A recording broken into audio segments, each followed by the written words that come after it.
안녕하세요. 장건 변호사입니다. 어느 나라의 노동법에서나 인플로이와 인디펜던트 컨트랙터의 구분은 중요한 법적인 의미를 가집니다. 인플로이의 경우 노동법의 보호를 받지만 컨트랙터의 경우 노동법이 원칙적으로 적용되지 않기 때문입니다.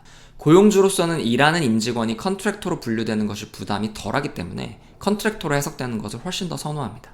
하지만 법적으로 인플로이로 분류되어야 하는 임직원을 컨트랙터로 분류하여 처리할 경우 큰 위험에 빠질 수 있기 때문에 이 부분에 대한 면밀한 검토가 필요합니다. 먼저 인플로이에 대한 미국 법상 의무를 살펴보겠습니다. 인플로이에게는 연방공정근로기준법이 적용되므로 인플로이어는 최저임금 및 초과 근무수당을 지급할 의무가 있습니다. 또한 인플로이어는 인플로이에 대한 기록을 보관할 의무를 부담합니다. 그리고 인플로이어는 인플로이에 대해 급여를 지급할 때 Federal Income Tax, State Income Tax 등 원천 징수의 의무를 집니다. 한편 인플로이어는 인플로이에게 필수적으로 부여하여야 하는 베네핏이 있을 수 있습니다. 끝으로 인플로이는 인플로이어의 구성원으로서 임금을 받으며 사업 운영상의 위험과 책임을 부담하지 않습니다. 다음으로 컨트랙터입니다. 컨트랙터는 연방공정근로기준법이 적용되지 않으며 최저임금과 초과근무수당을 지급할 의무가 없습니다. 인플로이어는 컨트랙터에 대한 기록을 보관할 의무가 없고 컨트랙터에 대한 원천징수 의무도 없으며 베네핏을 부여할 필요도 없습니다. 한편 컨트랙터는 임금이 아닌 서비스 제공에 대한 비용을 지급받고 인플로이어의 구성이 아니므로 여러 인플로이어를 위하여 근무할 수도 있습니다. 그리고 컨트랙터는 직접 자신의 사업에 대한 운영상의 위험과 책임을 부담합니다. 그럼 인플로이와 컨트랙터의 구별 기준에 대해서 살펴보겠습니다. 먼저 IRS의 기준입니다. 인플로이와 컨트랙터의 구별에 대해 IRS는 다음 20가지의 요소를 통해 구별하고 있습니다.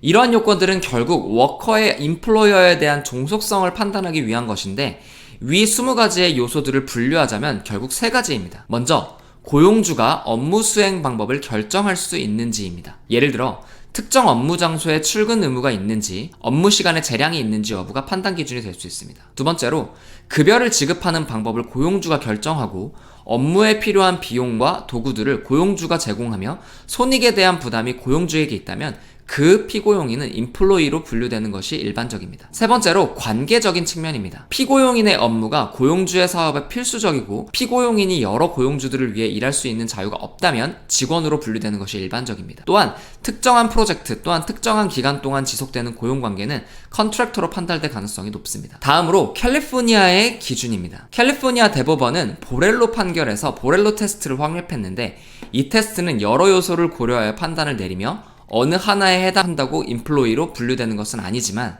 다른 요소들과 함께 고려해야 합니다. 상세한 내용은 자막을 참고해 주시기 바랍니다. 캘리포니아에서 더 중요한 최근에 나온 판결은 ABC 테스트인데 캘리포니아 대법원은 ABC 테스트로 인디펜던트 컨트랙터를 분류할 수 있는 범위를 설정함으로써 IRS나 보렐로 테스트보다 인플로이의 범위를 더 넓혔습니다. 먼저 컨트랙터는 업무 수행에 있어서 고용주의 통제나 지시를 받지 않는다는 것으로 이건 IRS나 다른 일반적인 노동법에서 논의되고 있는 종속적인 개념과 같습니다. 두 번째는 컨트랙터의 업무는 인플로이의 일반적인 비즈니스 범위의 밖에서 그리고 인플로이어의 외부에서 이루어진다는 것으로 이 부분이 다른 법조와 큰 차이를 보이는 지점입니다. 만일 이 부분이 문제될 경우 인플로이로 인정될 가능성이 현저하게 줄어들기 때문에 유의하시기 바랍니다. 끝으로 컨트랙터는 관례적으로 독립적인 직종, 직업 또는 사업에 종사하여야 하는 경우여야 합니다. 다음으로 만일 인플로이어가 인플로이와 컨트랙터를 잘못 구분하였을 때 법적으로 큰 문제에 봉착할 수 있다는 점을 말씀드리고 싶습니다.